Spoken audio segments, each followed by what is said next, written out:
In a ballroom stifled by the scent of expensive cologne and unspoken threats, Amara raised 2 fingers against her collarbone, the sign of the twin pillars. The motion was small, but it crashed through Dante's predatory focus like a physical blow, halting a decade of ruthlessness in a single breathless heartbeat. The Nero estate breathed with the heavy, rhythmic pulse of a sleeping beast. Tonight, it was draped in the deceptive finery of a masquerade gala, where the marble floors were polished to a mirror finish, and the champagne flowed as freely as the lies whispered behind silk masks. For Amara, every step across that floor felt like walking on a frozen lake, the ice thinning with every second she remained in the presence of the man she had come to find. She was 25 now, no longer the terrified girl who had navigated the labyrinthine bowels of the city's underground, but as she smoothed the fabric of her emerald green dress, her hands betrayed a slight tremor. The color was deliberate, a beacon of life in a room filled with the iron, the men in black suits who moved like shadows at the beck and call of the city's most feared sovereign. Dante Castillo stood at the center of a semicircle of loyalists, his presence a dark sun around which everything else orbited. He was a man carved from granite and scarred by fire, his white skin stark against the black silk semicircled suit. Even from across the room, Amara could see the ink that climbed his neck, vines of roses and geometric thorns that she realized, with a jolt of recognition, mirrored the jagged turns of the steam pipes and sewer junctions she had led him through 10 years ago. He had worn his survival on his skin, turning his trauma into a map of power.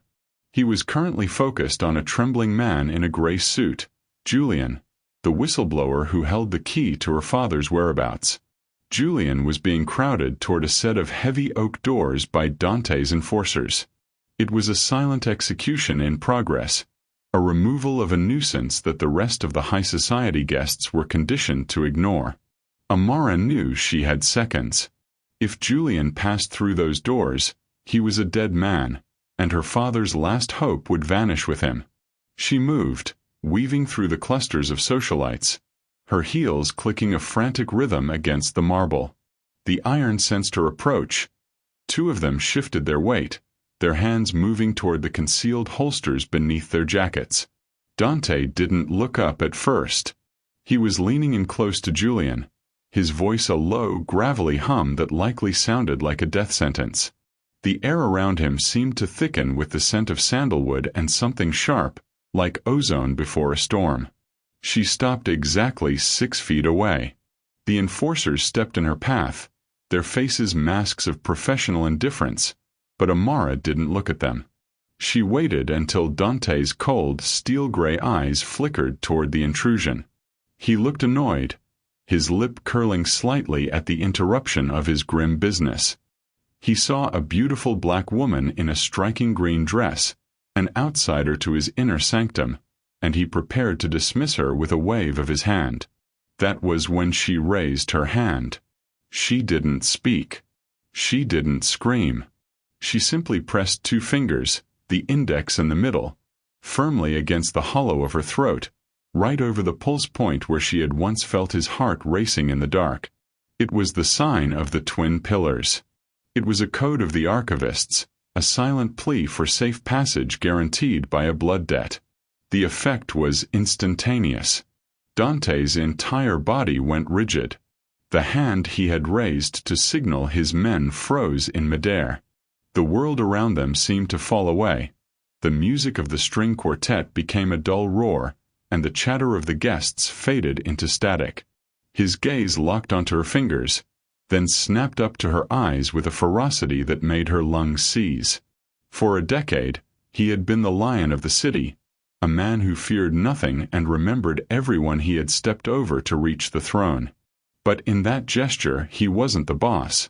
He was the 19-year-old boy in the smoke, reaching for a hand he couldn't see.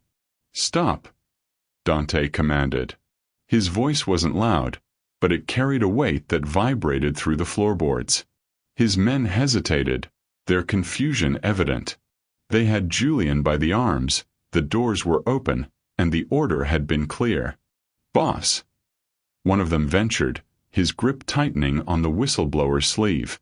"I said stop," Dante hissed, his eyes never leaving Amara. He took a step toward her, his movements predatory yet strangely hesitant. As he closed the distance, the smell of her perfume reached him. Jasmine. It was the same scent that had lingered in the tunnels. The only beautiful thing in a world of ash and ink. The realization hit him like a physical blow to the chest. The ghost was real. She wasn't a hallucination born of his near-death experience. She was standing before him in vibrant emerald, her dark skin glowing under the chandeliers, her eyes filled with a mixture of defiance and desperation. The enforcers stepped back, sensing the shift in the atmosphere. The predatory energy that usually radiated from Dante had transformed into something else, something raw and dangerously vulnerable. He stopped inches from her, so close she could see the fine lines of tension around his mouth and the way his pulse throbbed against the tattooed rose on his neck. He looked at her fingers, still held in the signal, and then at the face he had spent 10 years trying to imagine. "You," he whispered, the word barely a breath. Amara didn't lower her hand. She knew that the moment she broke the signal, the rules of the debt might shift. "The pillars still stand, Dante Castillo," she said, her voice steady despite the chaos in her chest. "And I have come to collect." Dante looked at Julian, then back at Amara. The man he was about to kill was now shielded by a law older than his own syndicate. He had spent years convinced that mercy was a luxury he couldn't afford, but as he looked at the woman who had given him his life, he realized that some debts were written in more than just ink, they were carved into the soul. He signaled his men to release Julian, a move that sent a ripple of shock through his ranks. The lion had been tamed by a silent hand, and the night was only just beginning. The silence following Dante's command was not empty. It was pressurized, a vacuum that sucked the air out of the grand ballroom. Julian, the whistleblower, collapsed to his knees the moment the enforcer's hands left his arms, his breath coming in ragged, pathetic hitches. The surrounding guests, sensing a shift in the tectonic plates of the city's power structure, began to drift away, guided by the subtle, menacing gestures of Dante's secondary security tier. Within moments, a perimeter of space had been established around the white man and the woman in the emerald dress. Dante didn't look at his men. He didn't look at the trembling wretch on the floor. His world had narrowed down to the woman standing before him. Up close, the jasmine scent was intoxicating, a sensory bridge that spanned a decade of darkness. He reached out, his hand hovering near her face as if testing whether she was made of flesh or smoke, before he caught himself and dropped his arm to his side. The tattoos on his hand, a complex web of ink that covered the scars of his past, clenched into a fist. "The archivist's daughter," Dante murmured, his voice sounding like gravel grinding over silk. "I was told your entire line was ended in the fires. I was told there was nothing left but ash." Amara lowered her hand from her throat, but she didn't break eye contact. She stood her ground, her posture a stark contrast to the violence that usually defined this room. "Fire is a messy cleaner, Dante. It leaves things behind if you know where to hide." She glanced at Julian, who was still gasping on the floor. "The man you are holding. He is under the protection of the pillars now. The debt you owe me, the life you still breathe with, I am calling it in for him." Dante's jaw tightened. This was more than a request. It was a public challenge to his authority, even if only his inner circle could hear it. He was a man who lived by a code of ink and iron, and while his iron demanded Julian's blood for his betrayal, his ink, the map of his survival tattooed on his skin, demanded he honor the woman who had saved him. "You would waste a decade-old debt on a rat like this?" Dante asked, his eyes narrowing. "He sold secrets to the feds. He put my family, the family I built from the ruins, in the crosshairs. My men expect his head, Amara." "I don't care about your family or your secrets," she replied, her voice dropping to a fierce whisper. "He knows where they took my father." The mention of her father, the man who had kept the city's most dangerous ledgers, sent a ripple of tension through Dante. If the archivist were still alive, the balance of power in the state would be a house of cards waiting for a breeze. Dante turned to his lead enforcer, a man whose hand was still resting on the grip of a suppressed pistol. "Take the rat to the sublevel," Dante ordered. "Lock him in the clean room. No one touches him. No one speaks to him. If a single hair is out of place when I arrive, I'll have your hands." The enforcer hesitated for a fraction of a second, his eyes darting to Amara in confusion, but the look in Dante's eyes was enough to move mountains. They hauled Julian up and dragged him toward the service elevators, leaving Dante and Amara alone in the center of the clearing. Dante stepped closer, invading her personal space until she could feel the heat radiating from his suit. He looked down at her, his expression a turbulent mix of reverence and cold calculation.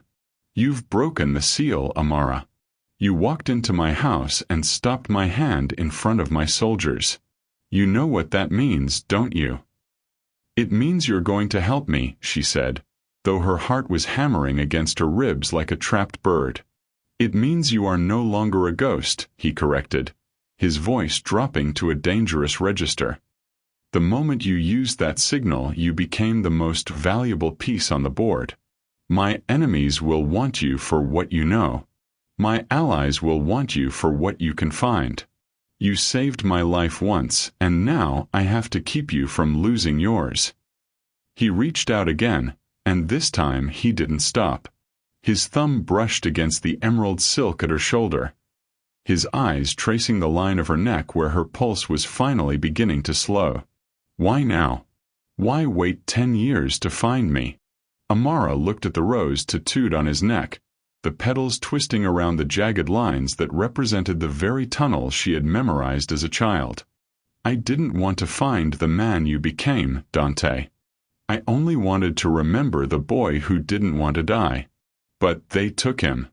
They took my father, and I realized that the boy I saved is the only man with enough blood on his hands to get him back." Dante's eyes darkened. There was an ache in his chest he hadn't felt in years, a phantom pain from the burns that usually only bothered him in the cold. But standing next to her, the cold was gone. "The gala is over for us," Dante said, turning to signal his personal detail. "We're leaving. You're coming with me to the Citadel. If you want your father back, we start tonight. But understand this, Amara. Once you enter my world, there is no silent signal that can let you out again." The Citadel was not just a home. It was a fortress of glass and reinforced steel overlooking the jagged coastline. As the armored SUV wound its way up the private drive, the interior remained thick with a silence that was far from empty. Dante sat in the shadows of the rear seat, his profile sharp against the passing street lamps. He watched Amara from the corner of his eye. She sat perfectly still, her hands folded in her lap, but he noticed how her gaze lingered on the tattoos on his forearm, the intricate ink patterns that mirrored the very maps her father had once guarded. "You recognize the lines," Dante said, breaking the silence. His voice was low, vibrating through the leather upholstery. Amara didn't flinch. "I recognize the geometry of the North Sector drainage pipes," she replied, her voice soft but certain. "And the ventilation shafts of the old foundry. You turned my father's maps into a second skin." "I turned them into a reminder," Dante corrected. He leaned forward, the light hitting the rose on his neck. "Of the night I should have died, and the girl who wouldn't let me. I spent 3 years after the purge looking for the archivist. I wanted to pay the debt then. When I found nothing but scorched earth, I assumed you were dead. In my world, being assumed dead is the only way to stay alive," Amara said. She looked out the window as the gates of the Citadel hissed open. "My father knew the purge was coming.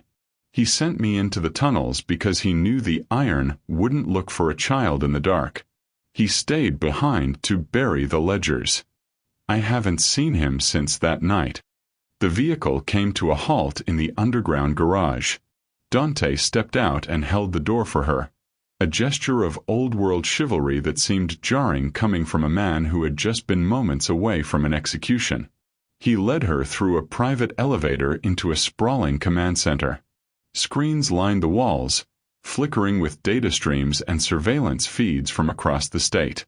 "Julian," Amara said, her tone urgent as she stepped into the room. "You said you would take me to him." Dante signaled to a technician, who tapped a few keys. A monitor centered on a stark white room where Julian sat hunched over a metal table, his face buried in his hands. "He's safe for now. But you need to understand something, Amara. Julian didn't just find information about your father. He was part of the crew that transported the high-value assets after the purge. If he knows where the archivist is, it means your father is being held by the Vane Syndicate." Amara felt a chill that had nothing to do with the air conditioning. The Vanes were the rivals Dante had spent the last decade dismantling. They were desperate, cornered, and notoriously cruel. "The Vanes don't keep people for 10 years out of mercy," Dante continued, stepping closer to her. "They keep them for leverage. They've been looking for the master ledger, the one document that contains the offshore accounts of every major player in this city. They think your father is the only one who can unlock it." Amara turned to him, her eyes flashing. "He won't give it to them. He'd die first. Which is why they've kept him alive. They were waiting for a piece of the puzzle they didn't have," Dante said. He reached out, his fingers grazing the emerald silk of her sleeve. "They were waiting for you. By showing your face at the gala, by using that signal, you've told the world that the archivist has an heir. You're not just the girl from the tunnels anymore. You're the key to the city's vault." Amara realized then the magnitude of what she had done. She had saved Julian, but she had painted a target on her own back that was visible from every dark corner of the state. She looked around the high-tech fortress, then back at the man with the rose on his neck. "You said your word dictates you must protect me," she challenged. "Does that vow hold even if it brings the entire Vane Syndicate to your front door?" Dante's expression didn't waver. He stepped into her space, his presence overwhelming. "Amara, I have spent 10 years building an empire out of the ash you pulled me from. I didn't do it to hide from my enemies. I did it so that when the day came that the girl from the tunnels returned, I would have enough power to ensure she never had to hide again." He turned back to the screens, his voice returning to that of a commander. "We go to the sub-level. We get the location from Julian. And then we bring your father home. Dante is willing to risk his entire empire to honor a 10-year-old debt to a woman he barely knows. Do you think this makes him a man of honor? Or is his obsession with the past a dangerous weakness? Let me know what you think in the comments." The sub-level of the Citadel was a cold, clinical contrast to the opulence of the floors above. It smelled of ozone and industrial cleaner, a scent that lacked the human warmth of the jasmine clinging to Amara's skin. Dante led the way, his stride purposeful, the soft click of his Italian leather shoes echoing against the reinforced concrete walls. Behind them, 2 enforcers followed at a respectful distance, their presence a silent reminder of the power Dante wielded. They stopped before a heavy steel door equipped with a biometric scanner. Dante placed his palm against the glass. The red light turned green with a satisfying hiss of hydraulics.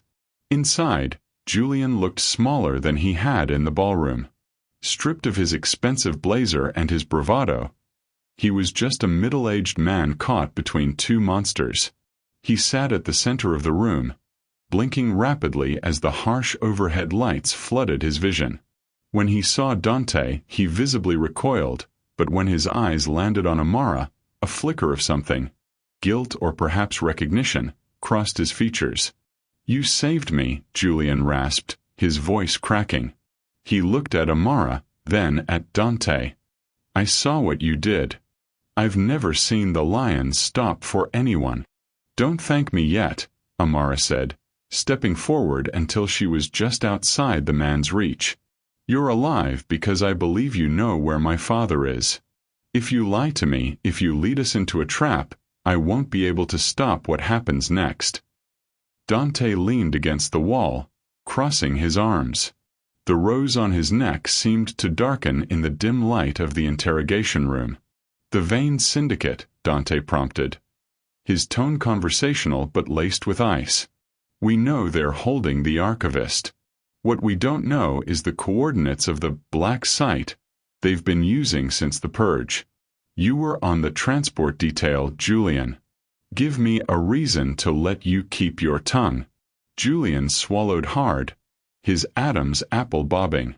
It's not a warehouse or a basement. That's why you haven't found it, Castillo. It's an old maritime observatory on the northern cliffs, disguised as a historical landmark. It's owned by a shell company called the Gilded Spine. They have him in the subvaults, trying to get him to decode the master ledger. But he's stubborn. He hasn't said a word in years. Amara felt a surge of hope so violent it almost made her dizzy. He was alive. After a decade of mourning a man she wasn't sure was dead, the confirmation felt like a physical weight being lifted. Is he hurt? She whispered. Julian looked down at his hands. He's old, and the dampness of the cliffs hasn't been kind. But he's the archivist. He lives for the secrets he keeps. They can't kill him until they have the key, and they know the key is his bloodline. Dante straightened up, his predatory focus returning. He turned to his men. Verify the ownership of the Gilded Spine. I want satellite thermal imaging of the northern cliffs within the hour. If there's a heartbeat in that vault, I want to see it. He then looked back at Julian. If you're telling the truth, you'll be given a new name and a ticket out of the country. If you're lying, the cliffs will be your final resting place. As the enforcers dragged Julian away to a holding cell, Dante turned to Amara. He saw the way she was shaking, not from fear, but from the raw electricity of a daughter finding her father. He reached out, his hand steadying her by the elbow. His touch was firm, a tether to the real world. The Vanes will have that place fortified like a war zone, Dante said. They've been expecting me to move on them for months, but they won't expect me to move for a ghost. We have the element of surprise, but only for a few hours. Once word gets back to their leadership that I snatched you from the gala, they'll move him. Amara looked up at him, her dark eyes reflecting the harsh light. Then we don't wait for morning. We go now. Dante studied her face, noting the iron resolve that mirrored his own. She was no longer just the girl who had guided him through the pipes. She was a partner in a war she hadn't asked for. You stay here, Amara. My men will secure the perimeter. I'll bring him back to you. No, she said, pulling her arm back. I spent 10 years running and hiding. I led you through the dark once, Dante. I know how to move in places where your iron is too loud and too heavy. You need someone who knows the archivist's codes to get through the vault doors without triggering the failsafes. You need me. Dante looked like he wanted to argue, the protective instinct of the boss warring with the cold logic of the soldier. He looked at her emerald dress, then at the tattoos on his own skin, the maps they both shared. A slow, dangerous smile ghosted across his lips. I suppose it would be poetic, Dante mused. The girl in the green dress and the man in the ink, finishing what started in the ash. Fine. But you wear a vest, and you stay behind me. If a single bullet comes your way, I'll burn that observatory to the ground with everyone inside. The wind howling off the northern cliffs tasted of salt and impending rain. Dante's tactical team moved like fluid shadows through the tall, dead grass surrounding the Gilded Spine. The maritime observatory was a jagged tooth of stone and iron against the bruised purple of the midnight sky. Dante, dressed now in tactical gear that hugged his frame, checked the action on his sidearm with a practiced lethal silence. Beside him, Amara had traded her emerald silk for a dark Kevlar-lined jumpsuit, though she still felt the phantom weight of the dress against her skin. Thermal is picking up 4 guards on the perimeter and 6 inside the main rotunda, a voice crackled through Dante's earpiece. The subvault is shielded, but we have a concentrated heat signature in the lower basement. That has to be the archivist. Dante looked at Amara, his gray eyes reflecting the moonlight. This is the point of no return. Once we breach, the veins will know I've declared total war. Are you ready? I've been ready for 10 years, Dante, she whispered. Just get me to the vault. They moved with surgical precision. Dante's iron took out the perimeter guards before they could even draw a breath. The muffled thwip of suppressed rounds was the only sound over the crashing waves below. As they reached the side entrance, Amara noticed the architectural flourishes of the building. Stone carvings of compasses and keys. Her father's language was written into the very bones of the city. Even here. Dante kicked the door in and the world exploded into motion. They weren't met with a quiet hallway. The vanes had been tipped off. A hail of gunfire shredded the doorframe. Dante reacted instantly, throwing his body over Amara's and slamming her against the stone wall as he returned fire. The roar of his weapon was deafening in the narrow corridor. "Stay low," he roared over the chaos. Amara didn't panic. She watched the way Dante moved. He was a whirlwind of controlled violence, his tattoos blurring as he shifted from cover to cover. He was protecting her with a ferocity that bordered on the religious, his body a literal shield between her and the lead flying through the air. When the hallway finally fell silent, 3 veined soldiers lay slumped against the far wall. "The elevator is dead," Dante panted, checking his magazine. "We take the stairs. It's a straight drop to the vault." They descended into the heart of the cliffside. The air grew colder, damp with the moisture of the sea seeping through the rock.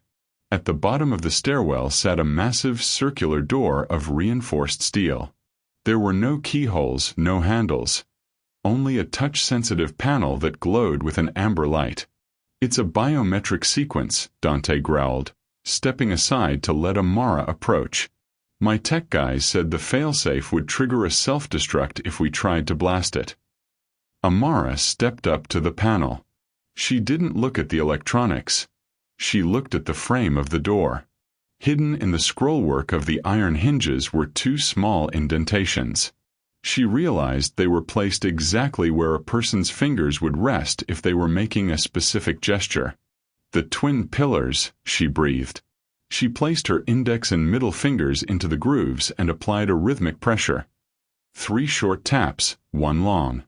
It was the same rhythm she had tapped against Dante's pulse in the tunnels a decade ago. For a heartbeat, nothing happened. Then, the amber light turned a deep, resonant green. The heavy gears behind the steel began to groan, and the vault door swung inward with a slow, majestic weight.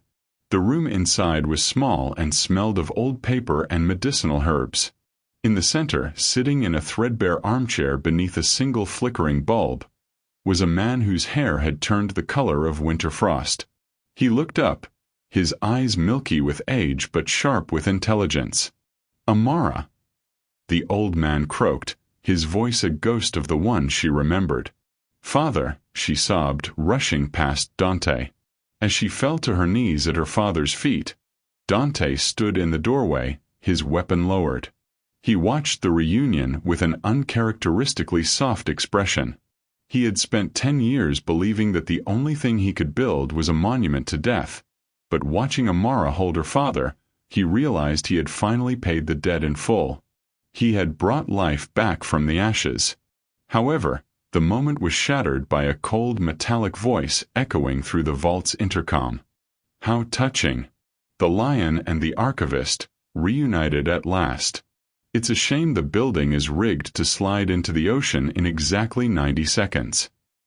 The metallic voice of Victor Vane echoed through the stone chamber, its smug resonance mingling with the distant, ominous groan of shifting rock.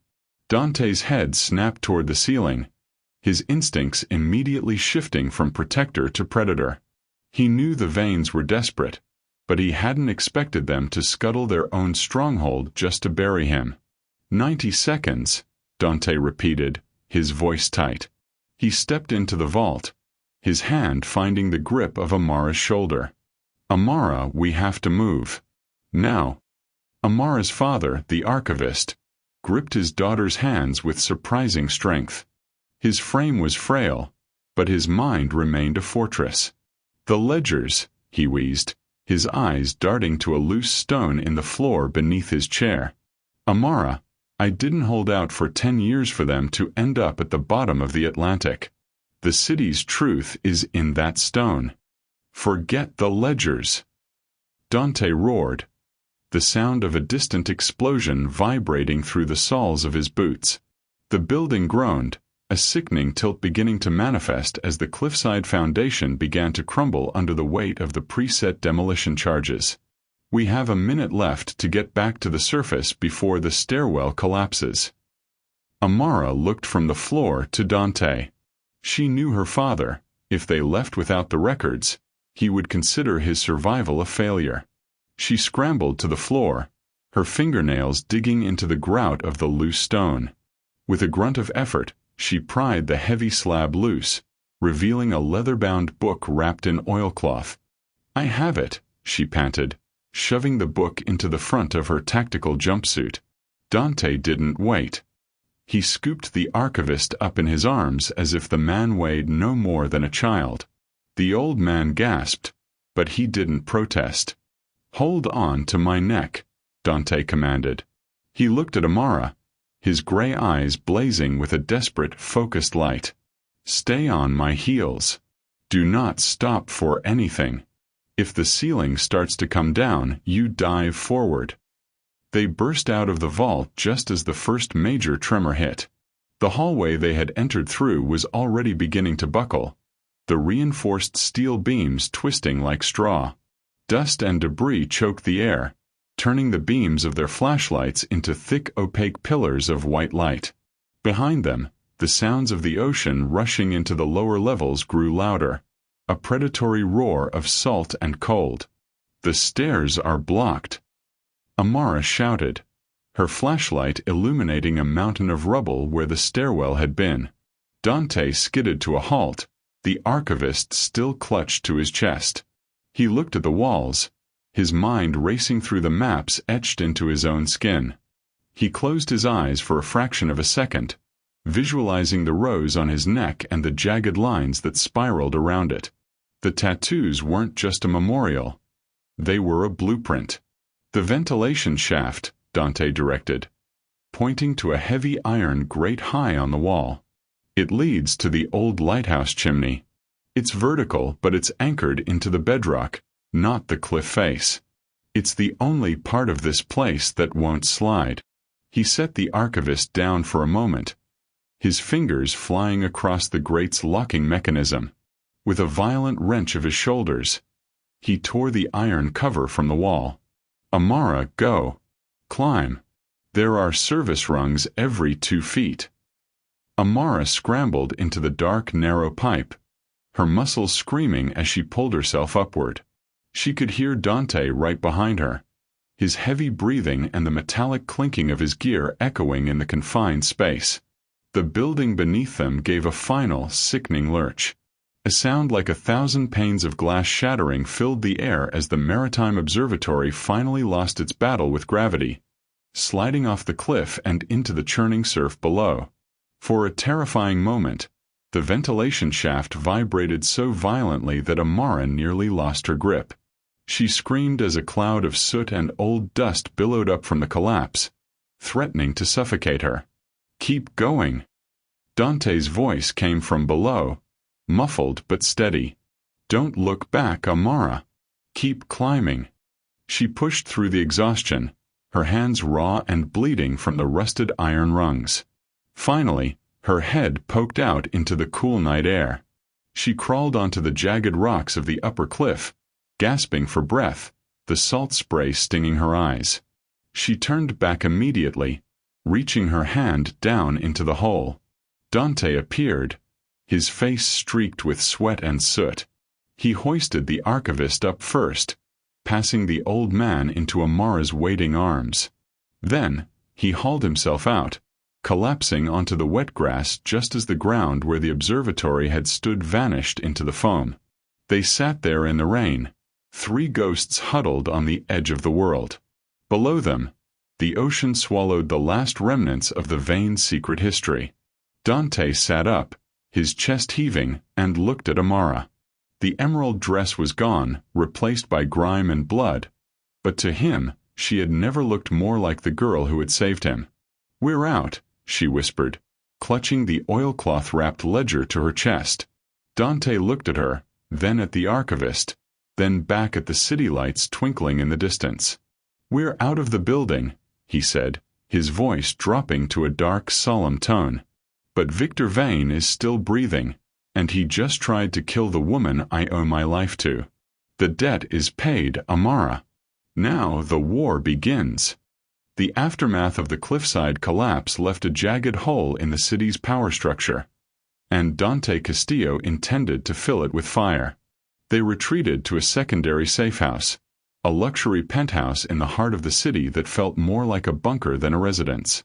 While the archivist was tended to by a private medical team in the guest suite, Dante stood before a floor-to-ceiling window, watching the rain streak against the glass. The city lights below looked like embers waiting for a breeze. Amara emerged from the shower, dressed in borrowed silk that felt heavy against her exhausted limbs.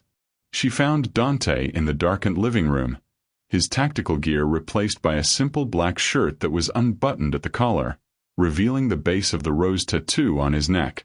He was staring at the leather-bound ledger she had pulled from the vault, which now sat on a mahogany table between them. "My father is sleeping," Amara said, her voice barely a whisper. "The doctor says he's malnourished, and his lungs are weak, but he'll recover. He keeps asking for the book." Dante turned to look at her.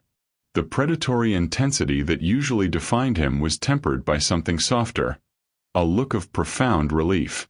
"Let him rest. The book isn't going anywhere. Neither are you." Amara sat on the edge of the sofa, her eyes tracing the lines of the ledger. "You said the war begins now. Victor Vane won't stop because he failed once. He knows I have the codes now. He knows I'm the only one who can make these pages speak." Dante walked over and sat opposite her, leaning forward until the scent of jasmine and rain between them became a single, intoxicating chord. "Victor Vane is a dead man walking. He just hasn't realized it yet. He broke the most sacred rule of the underworld when he tried to bury the archivist. He didn't just attack a rival. He tried to erase the city's memory." He reached out, his tattooed hand covering hers. "But more than that, he tried to take you from me. Again." "You don't owe me anything anymore, Dante," Amara said, her heart skipping a beat at the heat of his skin. "The debt was for your life. You've given me mine back and my father's. We're even." "We will never be even," Dante countered, his voice dropping to a gravelly register that sent a shiver down her spine. 10 years ago, you were a ghost who saved a dying boy. Tonight, you're the woman who reminded a king why he fought to wear the crown. I'm not protecting you because of a debt, Amara. I'm protecting you because I don't know how to exist in a world where you've disappeared back into the shadows." The air in the room shifted, the tension between them snapping like a live wire. For a decade, they had been tethered by a secret hand signal and a shared night of trauma. Now, in the quiet of the penthouse, the distance between them felt like an insult. Amara looked up at him, seeing the man behind the ink, the white man who had turned his scars into armor. She reached out, her dark fingers tracing the jagged lines of the rose on his neck. "You built all of this," she gestured to the room, to the city, to his empire. "To find me. I built it so that when I found you, no one could ever take you away, he admitted. The moment was interrupted by the chime of a secure laptop on the table. A video file had been sent to Dante's private server. He clicked it, and the screen flickered to life, showing Victor Vane sitting in a darkened office. He looked haggard, his eyes wide with a manic, cornered energy. Castillo, Vane sneered into the camera. You think you won because you pulled a few relics out of a hole? That ledger is useless without the master key. And if I can't have the archivist's secrets, I'll ensure the city burns with me. I've sent the coordinates of your safe house to every freelance hitman in the state. By dawn, the Citadel won't be the only thing falling. Dante shut the laptop with a violent snap. He didn't look afraid. He looked energized. The lion was no longer waiting. He was ready to hunt. He's desperate, Dante said, standing up and reaching for his holstered sidearm. He's throwing everything he has at us because he knows that if he doesn't kill us tonight, I'll be standing over his bed by morning. Amara stood with him, her hand going to the pocket where she kept a small, sharp blade she had taken from the Citadel's armory. Then let them come. They think I'm a librarian. They forget I'm the one who knows how to navigate the dark. The penthouse felt less like a sanctuary and more like a gilded cage as the minutes ticked toward dawn. Outside, the city was a blur of rain and neon, but inside, the air was sharp with the metallic tang of gun oil and the heavy floral scent of jasmine. Dante moved through the space with the restless energy of a caged predator, checking the feeds from the building's perimeter. He's emptied his coffers, Dante said, his voice a low vibration that seemed to rattle the window panes. Vane has put a bounty on our heads that has turned every shadow in this city into a threat. My iron is holding the lobby, but they're being squeezed. This isn't a hit anymore. It's a siege. Amara stood by the mahogany table, the ledger open before her. She wasn't looking at the numbers or the names. She was looking at the marginalia, the tiny coded symbols her father had scratched into the vellum during his years of captivity. Dante, look at this, she urged, her finger tracing a specific sequence near the spine. Vane thinks he's cornering us, but he's forgotten who my father is. These aren't just accounts. These are backdoors into the city's digital infrastructure. My father didn't just record the secrets. He built a kill switch. Dante crossed the room in 2 long strides, leaning over her. His heat was a physical presence, a grounding force in the middle of the chaos. A kill switch for what? Everything, Amara whispered. The private servers Vane uses to coordinate his crews, the bank accounts he uses to pay these mercenaries, even the encrypted comms he's using to watch us right now. If I can get to a hardline connection, I can strip him of his power before the first hitman reaches this floor. The hardline is in the server room, 3 floors down, Dante said, his eyes snapping to the door. But the elevators are compromised, and the stairwells are crawling with Vane's dogs. A heavy thud shook the penthouse door, followed by the muffled roar of an explosion. The perimeter had been breached.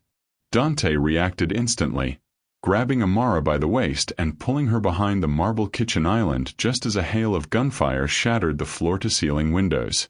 Glass rained down like diamonds, clicking against the floor. "Stay down," Dante commanded. He reached into his waistband, pulling 2 sidearms. He didn't look afraid. He looked like a man who had finally found his purpose. He glanced at the rose on his neck in the reflection of a stainless steel appliance and then at Amara. "You want the server room? I'll give you the server room. But once we leave this floor, there's no coming back." "I'm not looking back, Dante," she said, her dark eyes fierce. "I'm done being a ghost." They moved through the penthouse like a single organism. Dante provided the iron, a relentless barrage of cover fire that kept the mercenaries pinned in the hallway, while Amara provided the direction, navigating the service ducts and maintenance corridors she had memorized from her father's blueprints. Every time a shadow moved, Dante was there, his white skin ghost-like in the emergency lights, his tattoos a blur of motion as he neutralized the threats with cold surgical efficiency. As they reached the heavy steel doors of the server room, Dante slammed his back against the wall, his breath coming in ragged bursts. "Go. I'll hold the hallway. How long do you need?" 3 minutes, Amara said, her hands already flying over the keypad. "You have 2, Dante countered, his eyes locking onto the far end of the corridor where a fresh squad of Vane's elite soldiers was advancing. Inside the server room, the hum of the cooling fans was deafening. Amara plugged her father's ledger into the main console, her fingers dancing across the keys with the muscle memory of a woman born to handle secrets. She watched as the code unfolded, a digital version of the twin pillar signal. One by one, the lights on the server racks turned from red to green. On the monitors, she saw the world outside begin to change. Vane's mercenaries stopped mid-advance as their encrypted headsets filled with static. Their bank accounts, the very motivation for their violence, zeroed out in real time. In a high-rise across the city, Victor Vane's private servers began to smoke, his empire dissolving into lines of dead code. Amara looked at the internal security feed. Dante was down to his last magazine. He was bleeding from a graze on his temple, his black shirt torn, but he stood like a colossus in the narrow hall, refusing to let a single man pass the threshold. He wasn't fighting for his throne anymore. He was fighting for the woman behind the door. "It's done," Amara shouted, sprinting back to the entrance. Dante turned, his face a mask of sweat and blood, but when he saw her, a fierce, triumphant grin broke through. He grabbed her hand, pulling her close. "Then let's go finish this. Vane is broke, blind and alone. It's time the lion had a word with him." The dawn that broke over the city was not the golden light of a peaceful morning, but a cold gray clarity that revealed the ruins of an empire. Victor Vane's penthouse headquarters, once a beacon of untouchable arrogance, was now a tomb of dead screens and silent phones. Amara's digital strike had been total. The gilded spine was severed, leaving Vane a king of nothing. Dante and Amara moved through the shattered lobby of Vane's building, their footsteps echoing against the marble. Dante's iron followed in a silent, lethal formation, but they stopped at the elevators. This final floor belonged to the 2 people who had started this journey in the ash. When the elevator doors opened on the top floor, they found Victor Vane sitting at his massive oak desk, staring at a blank monitor. He didn't reach for a weapon. He looked like a man who had already been executed, his skin a sickly pale against his expensive suit. He looked up as Dante and Amara approached, his eyes lingering on the woman in the dark jumpsuit. "The archivist's daughter," Vane rasped, his voice a hollow shell of its former self. "I spent 10 years trying to break your father, but I should have been looking for you. You're the one who turned the ledger into a blade." Dante stepped forward, the rose on his neck stark against his blood-streaked skin. He didn't speak immediately. He simply stood there, an overwhelming presence of raw power and vindication.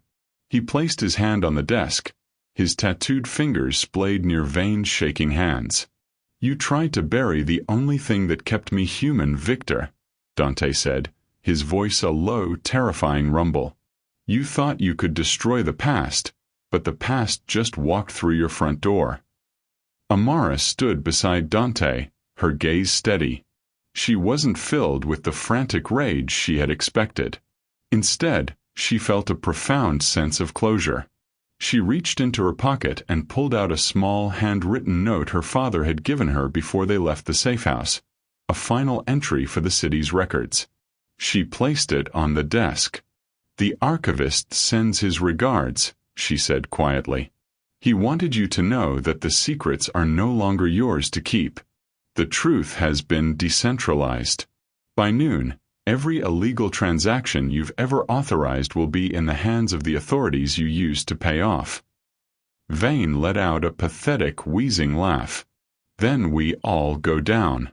Castillo, your hands are as dirty as mine. My hands are covered in the ink of my own survival, Dante countered, leaning in until he was inches from Vane's face. And unlike you, I have someone worth fighting for. My empire is built on a debt of life, not a mountain of corpses. You're finished, Victor. There is no silent signal in the world that can save you now. Dante turned to Amara, his expression softening in a way that would have shocked his enemies. He reached out and took her hand, his thumb brushing against her knuckles. He's a ghost now, Amara. Let the city deal with the remains. We have a life to start. They walked out of the office together, leaving Vane to the silence of his own making. As they descended to the street, the rain had finally stopped, replaced by a pale, watery sun. At the base of the building, a black sedan waited, and inside was the archivist, looking frail but breathing the free air of the city for the first time in a decade. The reunion was quiet, filled with the kind of peace that only comes after a long war. Dante stood back, giving Amara and her father a moment of privacy. He looked at his own hands, then at the city he now ruled without rival. He had started as a boy in the smoke, and he had become a king in the light, all because a 15-year-old girl had refused to let a life burn. Amara walked back to him, her eyes bright with tears and hope. "Where do we go now?" she asked. "The maps are all different." Dante pulled her into his arms, his heart beating a steady, rhythmic pulse against her own. "We go wherever you want, Amara. The tunnels are closed, and the vault is empty. For the first time in 10 years, we aren't running." He tilted her chin up, his eyes searching hers. "I promised I'd protect you until the debt was paid. But I think I'd like to keep the job permanently." Amara smiled, a radiant expression that seemed to wash away the grime and blood of the night. She raised her hand, but she didn't make the signal of the pillars. Instead, she simply laced her fingers with his. "Safe passage," she whispered. "Guaranteed by blood," Dante finished, leaning down to seal the vow with a kiss. The Lion of the City and the Daughter of the Dark stood together on the sidewalk, a white man and a black woman who had turned a silent signal into a symphony of redemption. Their story, which began in the ash and ink of a burning basement, had finally found its home in the light. The city would always have its secrets, but for Dante and Amara, the greatest truth was the one they had found in each other, that even in the darkest tunnels, if you have the key, you can always find your way back to life. Amara and Dante have achieved their victory. Her father is safe, and their bond is solidified. Thank you for watching. Kindly subscribe for more captivating stories.